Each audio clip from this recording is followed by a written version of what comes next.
All right, guys, I'm just going to show you exactly what we're going to be working today. So this is the thrust arm that you can see here. It's attached to the aluminum subframe, and then it gets attached here to the suspension knuckle. So what this arm does, okay, it keeps the whole suspension assembly here from doing this, okay? This is pretty much anchoring to the frame to here. So if there's any deflection here, you're gonna get some toe changes and some deflection in the suspension when you're pushing the car hard and when you're going in through turns. So by replacing that rubber bushing with a spherical ball, monoball, it's gonna pretty much eliminate all the deflection, and it's gonna keep this rigid and tight throughout the whole suspension travel up and down. So just to show you, you're gonna have to take out the plastic shield right here. You're also gonna have to undo the cooler, these bolts here, and then this bracket's gonna pop out so you can get access to the E14. Otherwise, you're not gonna be able to get in there. You're also gonna have to remove the panel on the bottom. So it's a little bit of work. I'm not gonna go into that today.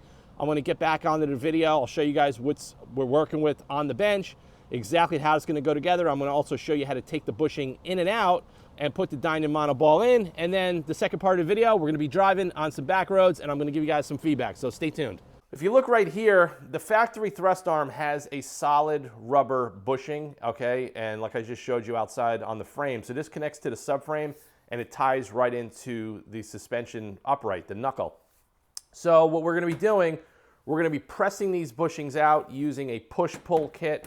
We have different components here. These are already sized up. I'm gonna show you that outside in a couple of moments.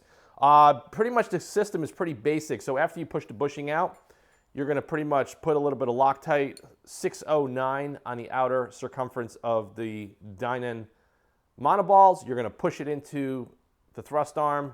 You're gonna screw this collar on with a little bit of Loctite blue. You're gonna torque this to 110 foot-pounds. Then you're going to insert these spacers, front and rear, and then you're gonna line this up. You're gonna put a new bolt. I'm recommending a new bolt, just like that. And then on this end, we're gonna have new nuts. So all you're gonna need here, these are an E14 E-Torx. This is a 21 millimeter. You're gonna need a torque wrench. As far as the torque specs go, this bolt is about, if you're gonna use a new bolt, it's about 85 foot-pounds. This nut is 129 foot-pounds. So FYI, if you're gonna be doing this on your own, DIY, make sure you do that. We're gonna go outside. I'm gonna show you guys real quick as far as how this is gonna get done. I'm not gonna show you how to take it off the car and put it on the car. It's gonna be a two-part video where I'm gonna show you how to press this out, how to get this installed. I'm gonna get it on the car, I'm gonna drive it for a few days, and the second half of the video is gonna be how does the car feel, what feedback I'm gonna report. Is there any NVH? Is the steering better? Is the turn-in better? Do I feel much more communication in the front end? That's really what I'm doing this for. And I've done this before on my GT350s. I've done this before on many cars in the past. And this does make a significant improvement on the front end. How it's gonna work on the G80, I don't know. So we're gonna get started right now. All right, this is deflection in the factory bushing. Look at that. That just shows how soft this rubber durometer is, that I'm able to do it with my hand. See? All right, guys, just gonna show you real quick how to use the push-pull bushing removal tool. So you're just gonna wanna unthread one of the bearings on the end. And then before I ever do this with anything new, I usually just lubricate this threaded rod liberally with some WD-40. Okay, it's just gonna make life a lot easier. And in these kits, they have different sizes. And you're gonna wanna get something that closely resembles what we're working on. This is gonna be the receiving end. That. And then we're gonna screw this on, grab our wrenches, but before we do that, I like to heat up any control arms with the MAP gas torch just a little bit. It just makes it a little bit easier.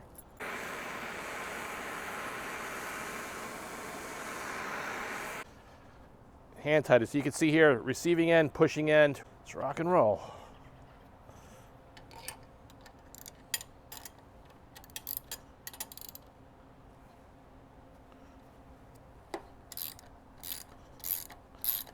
And you can see, just with a little bit of heat and the right tool,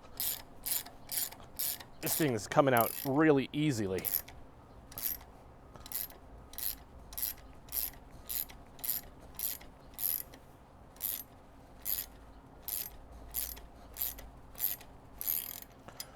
we're almost out, I feel it.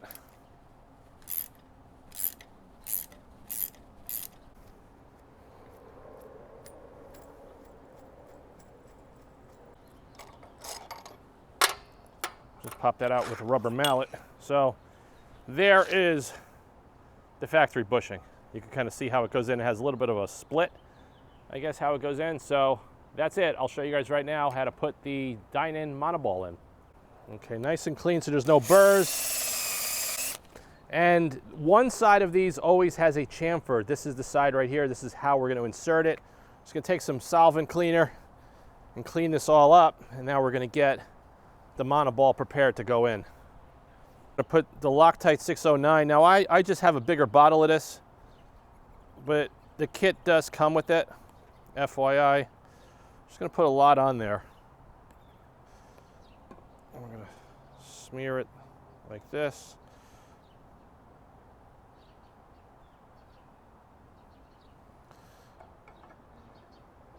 Okay, so we're just going to take some Loctite 243.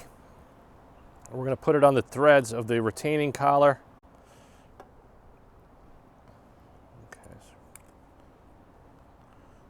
Okay, thread it on by hand. Now we're going to grab the torque wrench. Okay, got 2 clicks. So this thing is fully torqued to spec. We're going to wipe off the excess. We're going to get it installed in the car right now. All right, guys, we're all done. So I just want to show you. This is a Rockwell jaw horse. I showed this thing on my channel for years, but awesome portable vise. You can see it there. This is the chamfered end where you're going to go in from, and that's the retaining end. So very simple. We're just going to wait before we install them on the car for the Loctite to set up, and then we're going to torque it to spec. And the rest of the video, we're going to be going for a drive. So stay tuned. And I will tell you, the DINAN Monoballs made a huge difference on the steering.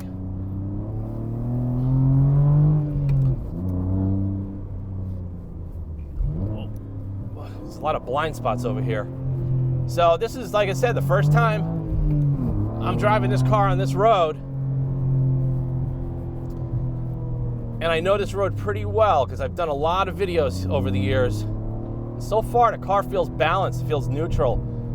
I have the suspension in sport, steering in comfort, brake in sport, M dynamic mode.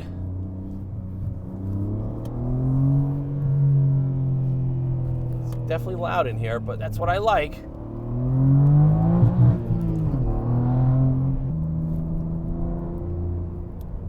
Man.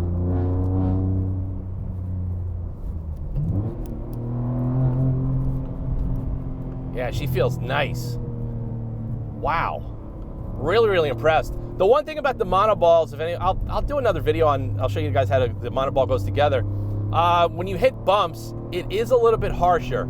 That's the one negative. But when you're in the steering, when you put a little bit of steering input, you could actually feel the front of the car, the inside of the tire kind of bite into the ground. Like the transitions are immediate. There's no delay. There's no numbness.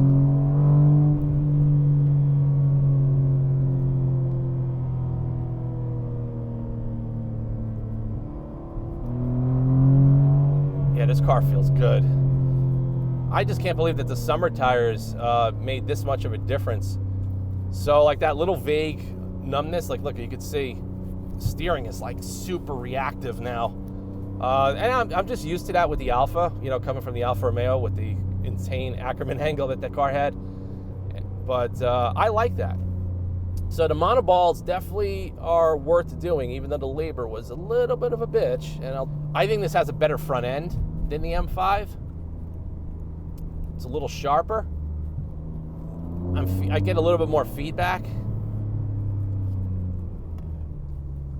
But yeah, this thing was good, man. So I'm gonna pull over in a couple of minutes and we'll conclude the rest of this drive video. All right, guys, so this is the conclusion of the DINAN Monoball conversion, and I'll just re-emphasize it in the end of this video. So the only negative attribute so far that I notice is when you hit bumps head on, it does transmit a bit more harshness into the car. It almost feels like the springs are a little bit too stiff, but that's not really the case because the car did not feel like that with the rubber bushing in the thrust arm. So that's the only negative. As far as the positives, The caster angle, the way the steering is, it is super sharp, super reactive. I absolutely love it. A lot of people have been asking since I did my POV drive video, how does it feel compared to the Alpha?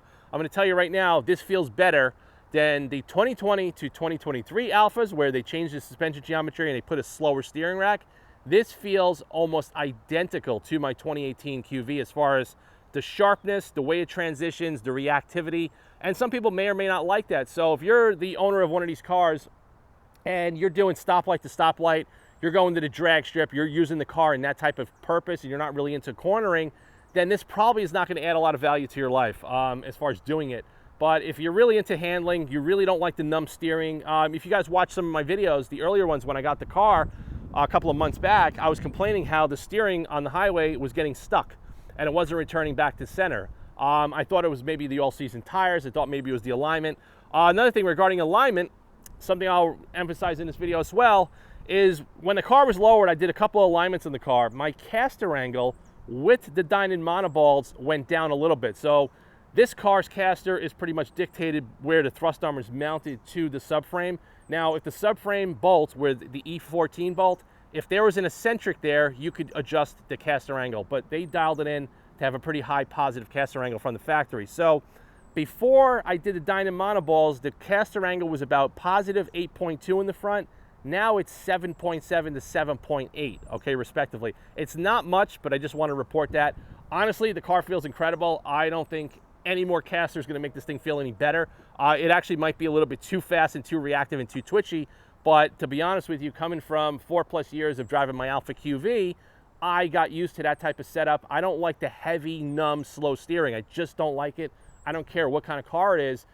So this for me was an absolutely awesome upgrade. Now, regarding the install, it was a little bit of a pain in the ass. So there's a bracket, I'll highlight it right now in the video where the arrow is.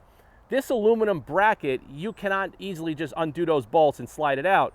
There is a T30, a Torx 30 screw on the inside up by the oil cooler that is an absolute disaster to access. So I had to actually custom make a bit and a tool to get that off. And also on the bottom of the front bumper, there is a plastic skid plate that's riveted to the aluminum frame. You have to drill out the rivet. And the way I put it back together, I actually did a threaded nut insert with a stainless steel 10mm bolt so I could remove that plastic piece to service the car a lot more easier, just because it's really hard to get up into the access to get the rivet. But other than that, I think it was a home run, definitely well worth it. If anybody out there is complaining about the numbness of the BMWs, I will tell you now, this has the absolute best front end out of any M3 or 5 Series or any M car in the history of M cars that I've actually driven over the last 20+ years. I'm super happy with it.